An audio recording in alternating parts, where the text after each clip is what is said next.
The start of the SBA is very significant because at that time nobody paid any attention to small businesses. We needed to build strategic partnerships so that we could be able to, through those strategic relationships, be able to create value for members.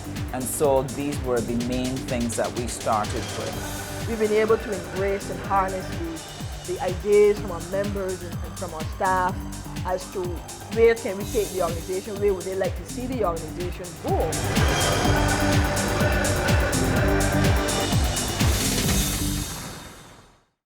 As far back as 1972-73, there were some members of the Manufacturers Association who felt that as small manufacturers they were not being represented as well as they could have been.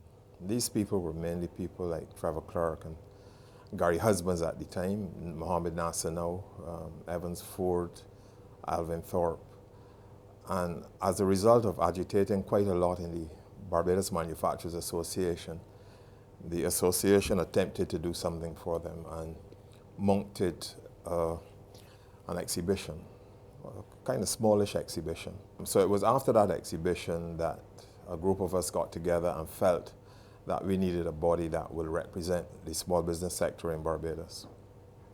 And we got together and we started the association in well known of the son of 5 and 10, who himself, his father, was a real stalwart in developing small business in Barbados. So those were the people who were around at the time. And then we had people like Alvin Thorpe, Evans Ford, Sandra Hooper. A lot of those people played a lot of good roles in starting the SBA.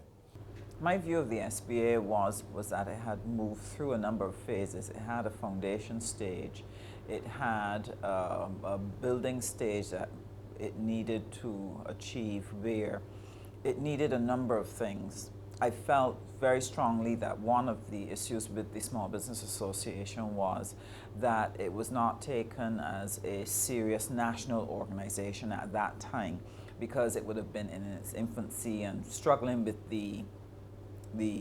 its birth pains, for lack of a better word. We at the time knew that we had to be more of a pressure group than a real trade organization, and we set about trying to bring about, first of all, to make Barbados aware of the importance of the small business sector.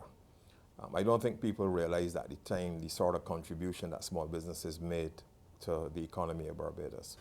So we spent our first... When it came to policy, when it came to resources, then it was necessary to have the numbers so that your voice could be strong enough and your numbers mean enough that people needed to take you seriously. We then realized that we had to move to a slightly higher level then, and we